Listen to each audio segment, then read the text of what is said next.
Hello, and welcome to Stuff and Things with Chris. I'm your host, Chris. Today, it's one of these.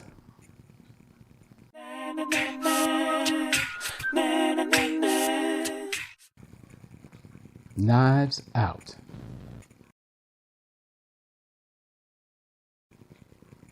When this movie came out, I was vehemently against it, as I was against all things Rian Johnson after the debacle and horror of The Last Jedi.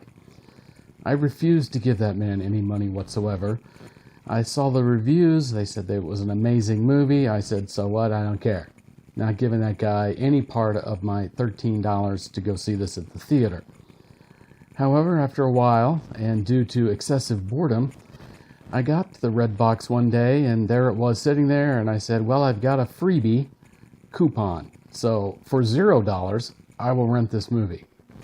And so I did, and I'm glad I rented it. It's actually very well done. It is a throwback. This is a movie set just like an Agatha Christie novel. It's an original screenplay by Rian Johnson. Surprising, since The Last Jedi was a total hack job. Did not have high hopes for this one, but this movie is very well done. Like most Agatha Christie novels, it centers around a unique detective. In this case, Benoit Blanc. He is played by Daniel Craig. And it involves the murder of a family icon. Harlan Thrombey is a very successful and very old mystery writer. And he lives in a giant house. His family is kind of hanging around. He's responsible for giving most of them jobs and for supporting some of them. It goes multiple generations. He's got sons and daughters. They each have kids.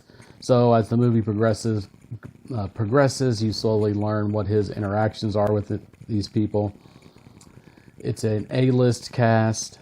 Don Johnson, Chris Evans, Michael Shannon, Jamie Lee Curtis, and Ava de Armas, who plays the Harlan's nurse, who's kind of a late addition, and becomes a very close confidant of Harlan in his later years. So the investigation by the police is trying to determine whether or not Harlan committed suicide, as it appears, or whether or not it was a murder, what exactly happened, if it was a murder, who was responsible, and then there is, of course, the will, and who's going to get that, and how is it going to be all divvied up. So Benoit Blanc, played by Daniel Craig, the intrepid private investigator, is very famous. Think of Hercule Poirot, if you've ever seen those PBS mysteries or read any of those Agatha Christie books. Instead of French, he speaks with a southern accent, like he's from a KFC commercial. Okay, whatever. So he has suspicions right from the beginning that it's not a suicide. He thinks it was kind of staged. He doesn't really know what's happening. There's a lot of twists and turns in this movie. It's impossible to go through them all. But what you basically get is you understand that the family members who were all kind of hanging around and mooching off of Harlan's empire, none of them are good. There's not any of them that seem to have any redeeming qualities whatsoever. Possibly Jamie Lee Curtis. She's a little more independent, but her son is played by Chris Evans. He's a total jackass. Don Johnson is her husband. He's kind of a jackass too. They're kind of all just moochers and jackasses, and they're really expecting Harlan to just keep forking over the money so they can all live high on the hog like they have been their whole lives. So when he dies, it throws the whole family into chaos. Now, this movie does have a pretty strong political message in it, just like The Last Jedi had a whole bunch of political correctness messages, things in it. There's a big difference between the two. The message in Knives Out is that white people are rich and they seem entitled to things and don't think they have to work very hard, whereas immigrants work very hard and don't get anything and should get more. Okay, great, sure. Now, Last Jedi had a bunch of these messages, and If The Last Jedi had been good, I wouldn't have cared. But The Last Jedi was not good, so all those messages just compounded the stupidity of it all. But in Knives Out, the movie is so good, you don't even really notice or really care about what message is being said because it's good. That's all it takes, people. Okay? You want to put a message in your movie, political statements, whatever it is, make sure you make a movie that's good. Because otherwise it just distracts from everything. And that's all anyone walks out remembering, going, gee, that was stupid. I just got preached at for 2 hours. Or some stupid movie that was terrible. He doesn't do that in this movie. This movie is very well put together. Okay, the editing is fantastic. The writing is all over the place with twists and turns. It's very hard to kind of do a summary of it without spoiling it, so I'm not going to do that. But there's all kinds of twists and turns. Okay, even the great Benoit Blanc has trouble figuring out what's going on, and so will you in the audience. There's left turn after left turn. It's really pretty entertaining. The sets and the costumes are great. It's very dark settings and, a traditional big manor house kind of place. And then the colors everyone wears are kind of popping out against that. So that's kind of a cool visual to see. Like I said, the dialogue is fantastic. This movie is definitely worth checking out, especially for a pretty low commitment of $1.50 at the RedBox. Highly recommend it. There is also talks that there will be more of Benoit Blanc in the future. Now, whether or not he's going to be played by Daniel Craig, I'm not sure.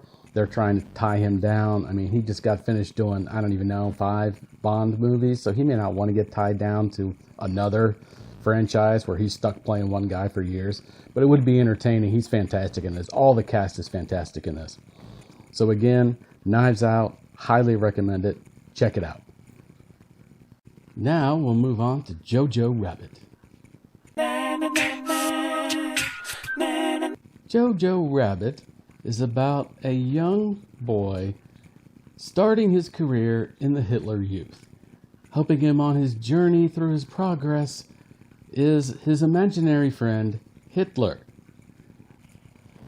Now this movie comes from the mind and vision of Taika Waititi, the madman from New Zealand who brought us What We Do in the Shadows, the vampire comedy from 2014, and the over-the-top color explosion Thor Ragnarok.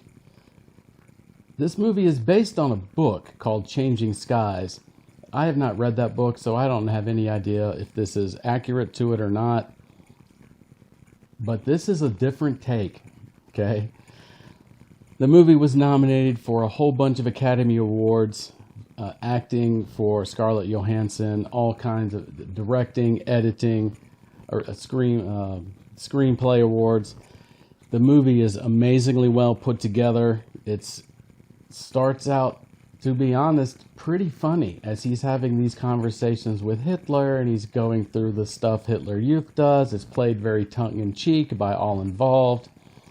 Dean Stockwell plays a fantastic turn as an embittered, injured soldier who's been taken away from fighting and is put in charge of this Hitler Youth Squad. The movie is set in Berlin, and this character is really hilarious. He has a lot of great funny lines. He's very disillusioned by it all.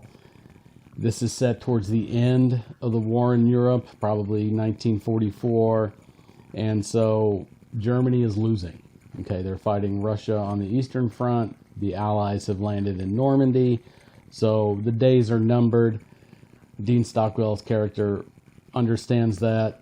Of course, Jojo, being the bright-eyed 10-year-old, I think he is, member of the Hitler Youth, is just excited and yay team go, and I can't wait to go, fight when it's my turn. Now, Scarlett Johansson plays his mom, who is bitterly determined to keep things positive at home. Her husband is off in the war fighting somewhere, but they don't really know where he is or if he's coming back or what exactly he's doing. And she tries very hard to keep Jojo on the straight and narrow. Now later on, you discover that she's involved in the resistance In particular, she helps out Jews who are trying to escape Berlin, and she actually takes a young girl and hides her in her house, which then Jojo discovers. And so you get some scenes that start off in the beginning as really pretty hilarious as he starts trying to interview her to figure out all the stuff that he has learned about Jewish people, from do you really sleep upside down? Do you eat people? Where is your tail? And she's looking at him like, what are you talking about? And this is all nonsense that Jojo has heard from the educators in the Hitler Youth, one of whom is played by Rebel Wilson, by the way. She's actually pretty funny too in this movie. Now, the movie does take kind of a different turn in probably the last act, and this is when Berlin itself gets invaded. So you have the Russians on one side and you have the Americans on the other, and they are pushing this way. And so basically you get a lot of battle scenes for the last part of this movie, as Jojo is running around Berlin trying to dodge bullets from both sides, Germans and Allies, who were shooting up the entire city. Now, there is a good comic relief throughout the movie, supplied by Jojo's friend and fellow Hitler Youth guy, who was drafted and is now actually fighting. He's 10 and wearing a paper uniform that they have painted green, because they ran out of supplies, Germany did, and so they were just having anyone who could carry a gun. And so there's some pretty funny scenes where he's running around as a 10-year-old child saying, hey, Jojo, what's up? Look, I'm in the army now. And there's a scene with a rocket launcher where he says hello to Jojo and accidentally sets off a rocket launcher, and it blows up a building and people are diving out of the way. And he's like, whoopsie. Once the movie gets into its more serious turn, you get a lot more interaction between Jojo and the Jewish stowaway in his house. There's, some things that happen to his family that pretty much leave him and his I guess, cohort alone. And by this point, Hitler, in this point in the war, Hitler has already killed himself. So Jojo begins to really have some serious doubts about the cause he's been so diehard about since the beginning of the movie. He starts to argue a lot with his imaginary friend Hitler, who becomes more and more disheveled as the movie progresses. So that's kind of interesting to see. But the movie's really well done. It's has a lot in common with Life is Beautiful by Roberto Benigni, which came out in the 90s and won a bunch of Academy Awards. In that movie, that was about a comedian who ends up in a concentration camp, and so it sounds like it's going to be just horribly depressing, but the movie is actually very uplifting. Talks about, how you overcome the horrors that may occur, that you may have to deal with in life, and you do it with a smile and you try to maintain positivity. And he's doing all this for his son in Life is Beautiful. And so Jojo Rabbit has some of those same themes. What is this kid going to do? He's by himself now. He's kind of, what is his future going to be? How is he going to have to deal with all the things that he's had to deal with, and the disillusionment of the Nazi party and what it meant and what it's actually brought about to not just him, but to his city. And how is he going to, what does he now think, having encountered a Jewish girl? Is she the monster that he's been led to believe, or not?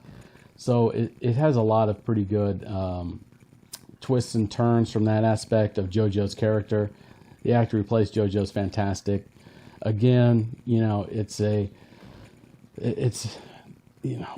makes great movies. There are funny parts to it. There's very serious parts to it. It's shot very well. The editing is fantastic. The cinematography is very good. This is another movie I would highly recommend if you get a chance to see it. It's quite a bit different. At first, you may kind of be like, ooh, should I be laughing at the stuff that's happening on screen or not? I think that's kind of, what Waititi's point is. You have to be able to laugh at utter stupidity and foolishness, and in order to get through the difficulties and even the horrors that might come up in your life so that you can get out the other side with some kind of positivity towards the future. That's kind of where the message of this goes, and Jojo's personal kind of transformation. So, Jojo Rabbit, definitely check that one out on the RedBox if you get a chance. If you have any other comments or suggestions, leave them down below. And don't forget to click the like button, the subscribe button, and ring the bell so that you will know when I have more exciting reviews coming up. And I will talk to you later.